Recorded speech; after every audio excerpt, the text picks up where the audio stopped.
میرے قرآن پڑھانے کو دیکھیں گے، صحابہ کے قرآن پڑھنے کو دیکھیں گے، ہمیں کہنے کی ضرورت نہیں پڑے گی وہ ایمان لے آؤ۔ میرے صحابہ کے سجدوں میں اتنی طاقت ہوگی، میرے صحابہ کے آنسوؤں میں اتنی طاقت ہوگی کہ بہتے ہوئے آنسوؤں کو دیکھ کر شاید اللہ ان کے دلوں میں ایمان پیدا کر دے، کہنے کی ہمیں ضرورت ہی نہیں۔ اب صحابہ رات کو رو رہے ہیں، کافر دیکھ رہے ہیں، صحابہ قرآن پڑھ رہے ہیں، صحابہ کافر دیکھ رہے ہیں۔ اسی قید کے اندر ہی کتنے دیکھ کر مسلمان ہو گئے۔ تو سانو تے جیندے جاگدے نو کوئی ویکھے تے آکھے میں مسلمان نہیں ہونا۔ وہ کسی کو کہے نا مسلمان ہو تو وہ پہلے پوچھتا ہے اچھا میں مسلمان تے ہوتا ہوں، یہ بتاؤ بھی میں کون سا مسلمان بنوں، سنی بنوں، شیعہ بنوں، وہابی بنوں، دیوبندی بنوں، کون سا بنوں؟ ساڑھے فرقے ساڑھیاں پارٹیاں اتنی ہو گئیاں، ہمارے حالات ہی اتنے گندے ہو گئے کہ ہمیں دیکھ کر مسلمان ہونے کو کوئی تیار نہیں۔ آج آپ جس کافر سے بھی پوچھیں جو مسلمان ہوا، وہ یوں کہے گا کہ میں قرآن پڑھ کے مسلمان ہوا ہوں، میں کافر مسلمان کو دیکھ کے مسلمان نہیں ہوں۔ قرآن پڑھ کے تو مسلمان ہو جائے گا آدمی، لیکن مسلمان کو دیکھ کر مسلمان، سانو دیکھ کے کسے مسلمان نہیں ہونا۔ کئی مسلمان ہو گئے۔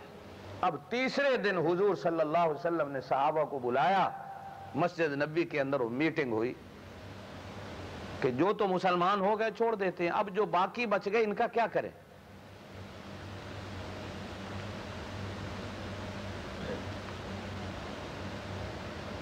حضرت سعد کھڑے ہوئے ایک کونے سے،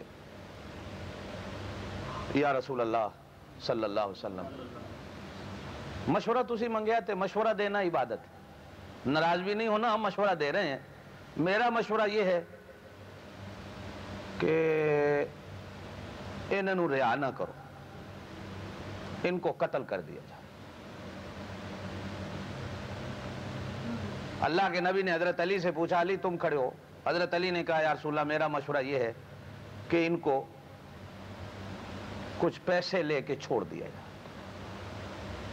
حضرت ابو بکر صدیق سے پوچھا ابو بکر تیرا؟ عرض کی اللہ کے رسول میرا مشورہ بھی یہ ہے کہ کچھ پیسے لے کے، ہم غریب ہیں، مسلمانوں کے حالات ابھی مدینے میں کمزور ہیں، چلو کچھ پیسہ آ جائے گا، کوئی سونا چاندی ان کے ذمہ لگا دیا جائے کہ اتنا اتنا سونا لے آئیں، ہم رعا کر دیں گے۔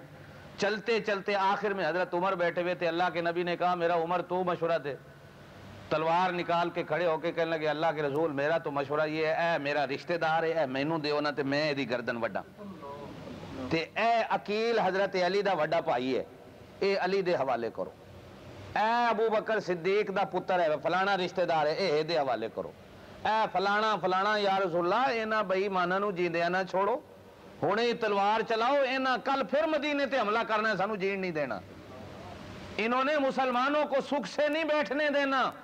میرا مشورہ یہ ہے، میرا فیصلہ یہ ہے کہ میرا رشتہ دار مینوں دیو، میں انہیں مارا، اور حضرت عمر نے اپنے سکے مامے نو قتل کر دیتا۔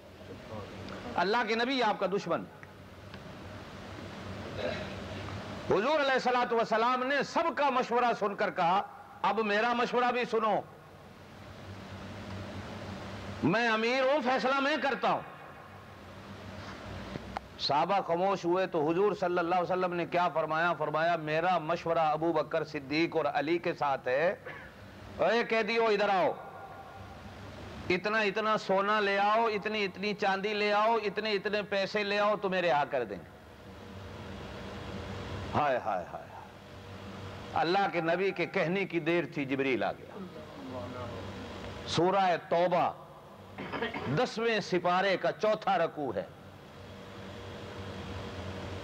اللہ کا جلال آیا، اللہ کا غصہ آیا، فرمایا ما کان لنبی ان یکون لہ اسرا حتی یسخن فی الارض تریدون عرض الدنیا، اے میرا نبی تو دنیا کٹھے کرن واسطے نہیں آیا، تو سونے تے چاندیاں جمع کرن نہیں آیا، کوئی بھی نبی دنیا وچ سونے چاندیاں جمع کرن نہیں آیا۔ ایک ہی فیصلہ کر دیتا ہی میرا نبی، مینوں عرشاں تے تیرا فیصلہ قبول نہیں، اللہ جی تینوں کیدا فیصلہ قبول ہے؟ جبریل آ کے کہنے لگا اللہ کہتے ہیں جو کچھ عمر کہہ رہا ہے میں خدا بھی عمر کے ساتھ ہوں. قرآن کہ میرے پاک نبی کی آنکھوں سے اتنے بڑے آنسو بہے. حدیثوں میں آیا حضرت ابو بکر صدیق کی چیخیں نکل گئیں، ہائے آج ہمارے فیصلے کو آسمان والے رب نے رد کر دیا. میں کہاں کہہ بیٹھا کہ پیسے لے لیں، سونے لے لیں، چاندی لے لیں. اللہ کے نبی نے کہا جبریل اے میرا اللہ میں تو اس لیے معاف کر رہا ہوں کہ میں رحمت للعالمین ہوں. میرے دل کو تو جانتا ہے، میرے دل میں تو سونے چاندی کا لالچ نہیں آیا. ہاں البتہ ان کہنے والوں نے تو ضرور کہہ دیا ہوگا کہ سونا چاندی جمع کر لیں، اور وہ بھی ان غریبوں نے اس لیے کہا کہ مدینے کے حالات کمزور ہیں، ہمارے پاس کچھ دولت آ جائے، کچھ پیسہ آ جائے، ہتھیار خرید لیں گے، اسلحہ خرید لیں گے. اللہ نے کہا میرا نبی نہیں، میرا فیصلہ اگر پوچھتے کاش کہ تو یوں کہہ دیتا میرا اللہ تو فیصلہ کر تیرا کیا ہے، اور میرا فیصلہ یہ ہے کہ جو عمر کہہ رہا ہے وہی کرو، میں اس کے ساتھ. اور میرے پاک نبی نے فرمایا ابو بکر آج اگر اللہ کا عذاب نازل ہوتا تو نہ میں بچتا نہ تو بچتا، سوائے عمر کے کوئی نہ بچتا، یہ بچ جاتا. لیکن اللہ کا عذاب نہیں آیا. پھر آخر میں اللہ نے کہا میرے نبی ہونتے جو کچھ ہو گیا ٹھیک ہے میں معاف کر دینا، لیکن میرا فیصلہ عمر کے ساتھ. انہوں نے اگلے سال تک تمہیں جینے نہیں دینا، یہ اگلے سال پھر مکے پہ آئیں گے. یہ تو 10 سال تیرے مدینے میں گزریں گے ایسے کہ یہ 6 مہینے بعد لڑنے آ جائیں گے. کفر کی طاقت کو پہلے ہی توڑ دو، سانپ کو پہلے ہی مار دو تو جان بچ جائے گی. اگر وہ پوچھ لاں تے تسی ڈنڈے تے جتے مار دے رہے نا تے اج چھوڑ دے ون جی کل مار لانگا، اج چھوڑ دے ونگا تے پرسوں مار لانگا، نہ ایک دن آئے گا یہ ضرور ڈنگ مارے گا. اے دا سر پہلے ہی دن کچل دو، جتنا ان کو چھٹی دو گے اتنا ہی آگے بڑھے. علماء مفسرین نے لکھا ہے کہ اس آیت کے اترنے کے بعد کتنے دن تک اللہ کے نبی رو رو کے اللہ سے توبہ کرتے رہے کہ اللہ، اور حضرت ابو بکر بھی رو رو کے اللہ سے توبہ کرتے رہے کہ اللہ تو جانتا ہے ہمارے دل کے حالات کہ ہم نے دنیا کے لیے نہیں کیا، ہم نے تو صرف اس لیے کیا کہ مدینے کے حالات ٹھیک ہو جائیں اور تو ہمیں معاف کر دے. تو یہاں بھی حضرت عمر کا فیصلہ اللہ نے قرآن بنایا. سورہ انفال میں ہے، سورہ توبہ نہیں، میرے منہ سے غلط نکل گیا. اب آگے سورہ توبہ میں ایک مسئلہ آتا ہے. ایک منافق تھا مدینے میں، بلکہ منافقوں کا سردار تھا، عبداللہ ابن ابی. اوپر سے مسلمان تھا، اندر سے دشمن تھا. اس کے بیٹے مسلمان تھے.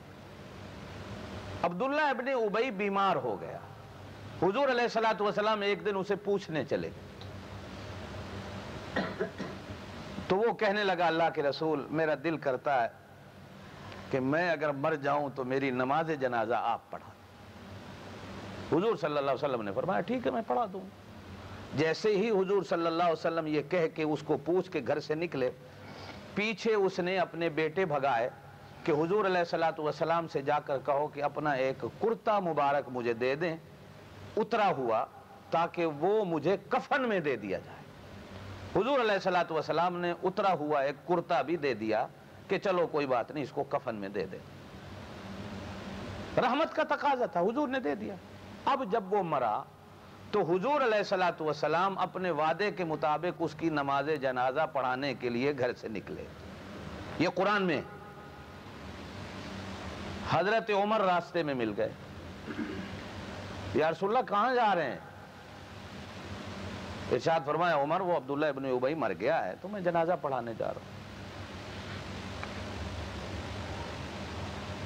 حضرت عمر رضی اللہ تعالی نے حضور صلی اللہ علیہ وسلم کا کرتا پکڑ لیا اور عرض کی اللہ کے نبی قربان جاؤں آپ کی رحمت پر، پتہ نہیں وہ کون دشمن ہے، آپ کو نہیں علم اس نے کتنی تکلیفیں دی آپ کو، ہم مسلمانوں کو.